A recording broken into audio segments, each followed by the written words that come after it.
संस्थेचे मुख्याध्यापक काळंके सर व प्राचारिका भोसले मॅडमने प्रास्ताविकामध्ये आपल्या शाळेची संपूर्ण माहिती सांगितलेली आहे. शाळा कधी चालू झाली, किती मुलं होती आणि आता सध्या कुठला परिस्थिती आहे त्याचा परत मी काय उल्लेख करणं योग्य वाटणार नाही. आणि तसं पाहिलं तर आता बाळसरनं देखील शिक्षकांना, पालकांना आणि विद्यार्थ्यांना फार मोलाचं असं मार्गदर्शन केलेलं आहे की दुसऱ्या वक्त्याने काय तुम्हा लोकांना काही असं मार्गदर्शन करावं आणि काय सुचवावं असं काय सरांनी काय ठेवलेलंच नाही. सर्व सरांनी तुम्हाला मार्गदर्शन व्यवस्थित केलेले आहे.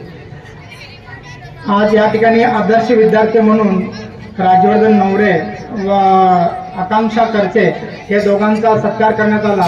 खरंच त्या दोघांचं देखील माझ्यातर्फे